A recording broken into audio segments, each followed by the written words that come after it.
I wish you could see the camera and how precarious it is, but we're going to try and record this. Deep breath. Here we go.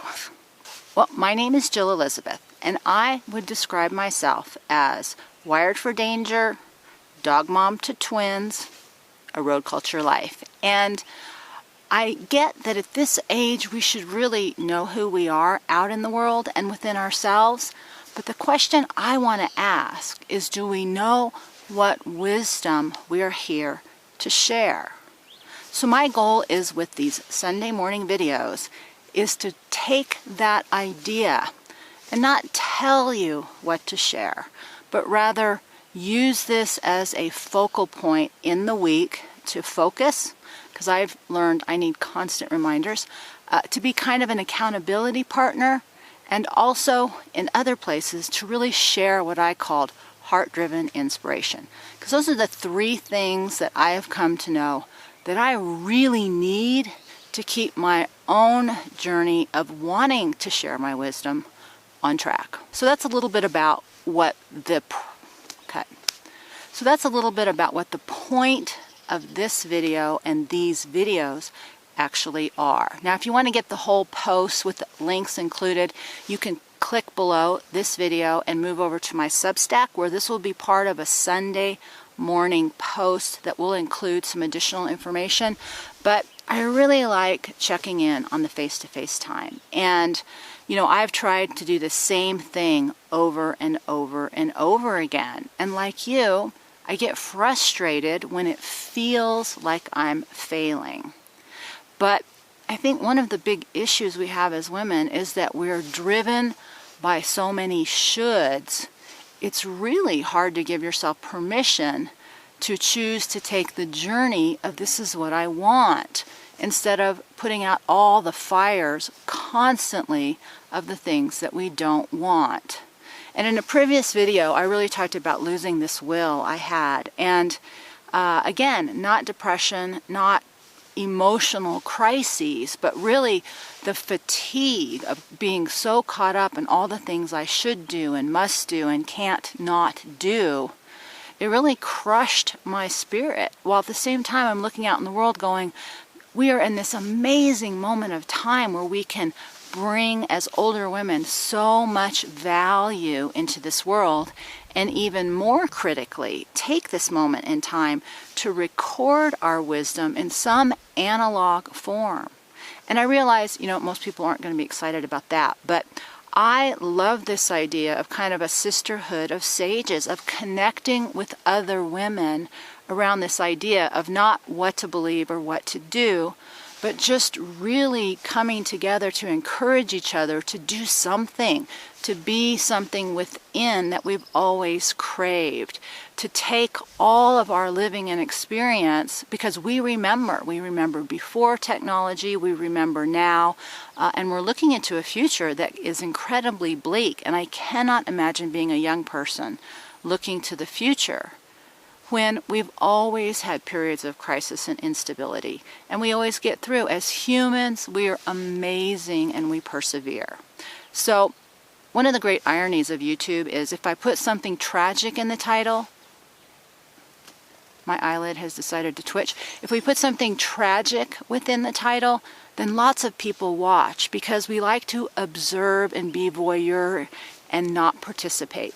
And so these videos are about active participation and not personal tragedy, because I don't look at my life that way. I look at challenges as something that I overcome and create a shift in my story from what I didn't want to what I do want. And that takes process, it takes time, it takes energy, it takes grace within, and it takes the willingness to look in the mirror and see what we don't want to see about ourselves. And so one of the critical points, and I'm going to end with this, just checking the time because I have a 10 to blather on. One of the biggest things and the hardest parts about this process for me with you here is the only way that this works is when we talk about things that make us uncomfortable. The only way we change is when we're willing to accept that we have done something in the past that's not giving us the results we want now, whether it's individually or collectively.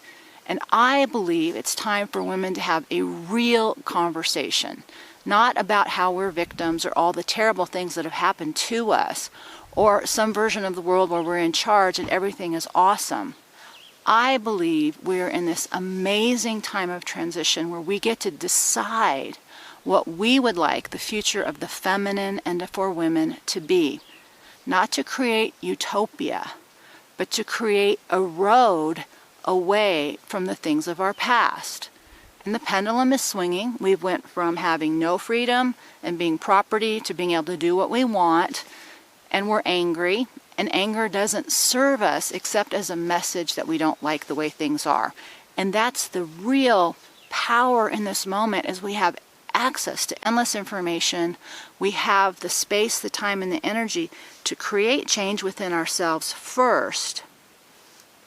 But real change never happens till we're willing to look at what we don't want to look at within ourselves. And so here's what I'm going to start doing.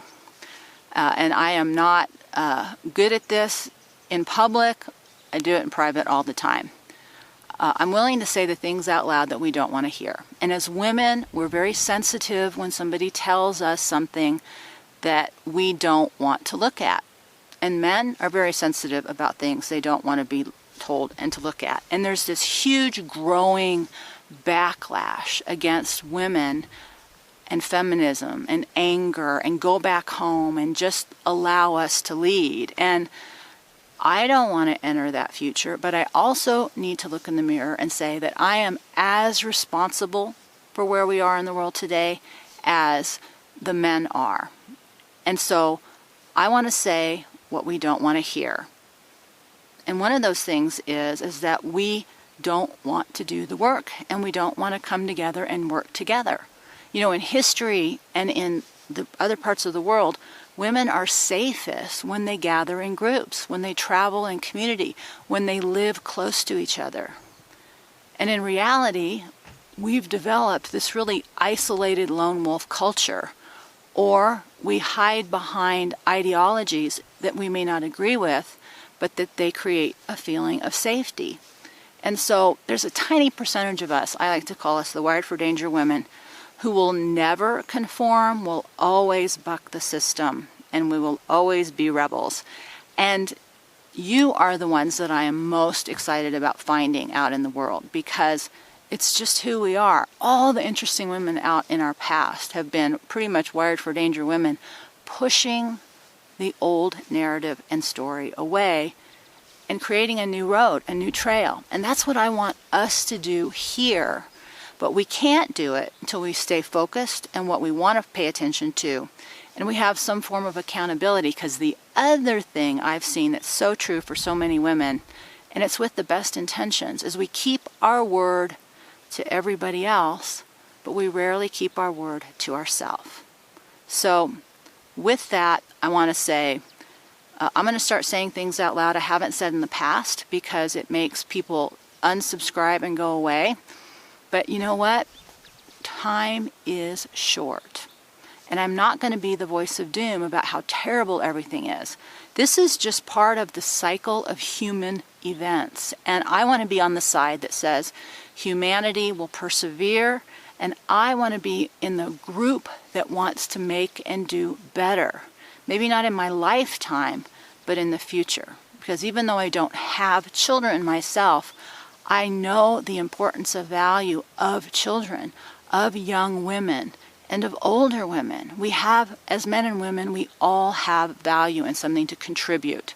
But my little tiny corner of the world is going to be us as older women in this moment of time, sorting, sifting, and moving through the wisdom we've collected in our many years, and decide what we want to share.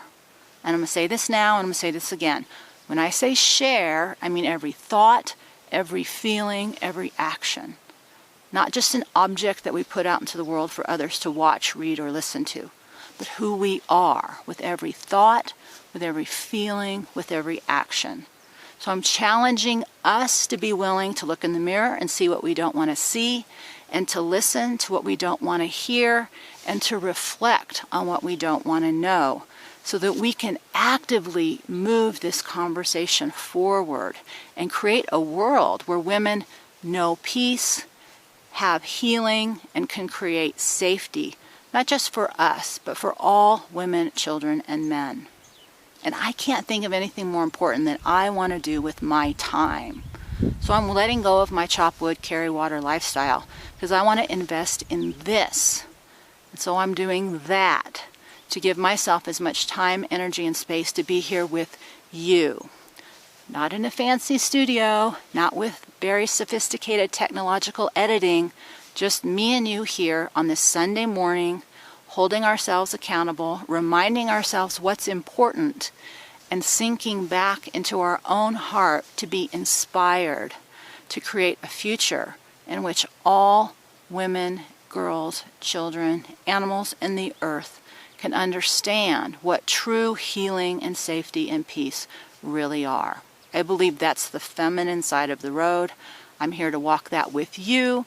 Again, all the links are below. I have a podcast and post over on my Substack. I have a website that gives a little bit more information. And I am committing myself for today to this process of accountability with you here on Sunday morning. So I hope you will subscribe. I hope you will hit that bell. Or more importantly, if you sign up for the email over at Substack free of charge, you will actually get notified of this video coming out on Sunday mornings. And I hope you will find a way to use it to anchor your own personal practice, and that we can hold ourselves accountable to what's important for us in the want category, not in the don't want category. And with that, deep breath, my friends, and I will see you next time.